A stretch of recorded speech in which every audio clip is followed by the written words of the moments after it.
राज्याचे उपमुख्यमंत्री एकनाथ शिंदे अचानकपणे दिल्लीच्या दौऱ्यावर निघालेत। एकनाथ शिंदे आज दुपारी दिल्लीसाठी रवाना होतील। विधिमंडळ अधिवेशन सुरू असतानाच शिंदेंची दिल्ली वारी होतीये।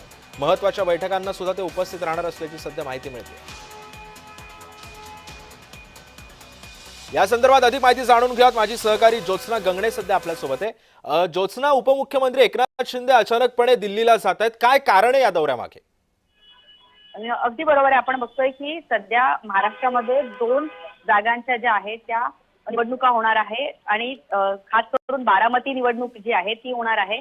अजित पवार यांचं अचानकपणे झालेल्या निधनानंतर सुनेत्रा पवार यांनी जरी उपमुख्यमंत्री पदाचा चार्ज घेतला असला तरी बारामतीमध्ये आता पोटनिवडणूक होणार आहे आणि या संदर्भात महायुतीची एक महत्त्वपूर्ण बैठक जी आहे ती दिल्लीमध्ये होणार आहे आणि ती बैठक आणि त्याचबरोबर संपूर्ण देशभरामध्ये 5 राज्यांच्या विधानसभेच्या निवडणुका होणार आहेत। याच अनुषंगाने जे आहे ते उपमुख्यमंत्री एकनाथ शिंदे यांनी अचानकपणे दिल्लीला त्यांना जावं लागत आहे।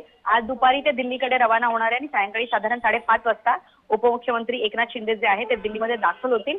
आणि सर्वात महत्त्वाचं म्हणजे राज्याचं अर्थसंकल्पीय अधिवेशन सुरू असताना ते अधिवेशन मध्येच सोडून उपमुख्यमंत्री एकनाथ शिंदे यांना महायुतीची बैठक अटेंड करण्यासाठी जे आहे ते दिल्लीला जावं लागत आहे। दिल्लीमध्ये महायुतीची एक महत्त्वपूर्ण बैठक होणार आहे जी अमित शहा यांच्या नेतृत्वामध्ये ही महायुतीची बैठक होणार आहे आणि या बैठकीसाठी एका बाजूला शिवसेनेचे पक्षप्रमुख असलेले एकनाथ शिंदे हे तर हजर राहतीलच, मात्र दुसरीकडे राष्ट्रवादी अजित पवार गटाकडनं या बैठकीसाठी नेमकं कोण उपस्थित राहील याकडे सर्वांचं लक्ष असेल। मात्र आता आपल्याला माहिती आहे की राज्यसभेच्या निवडणुकीनंतर महाराष्ट्रातील 2 जागांच्या पोटनिवडणुका ज्या होणार आहेत त्यामध्ये सर्वांचं लक्ष जे आहे ते बारामती निवडणुकीकडे आहे आणि बारामती निवडणुकीमध्ये ही निवडणूक जी आहे ती बिनविरोध करण्याचं महायुतीचं एक रणनीती सुरू आहे। मात्र ही निवडणूक बिनविरोध होईल याच्यामध्ये महाविकास आघाडी सुद्धा पूर्ण ताकदीने उतरेल याकडेच सर्वांचं लक्ष असेल। मात्र एकूणच महायुतीचं असं म्हणणं आहे की बारामतीची निवडणूक जी आहे ती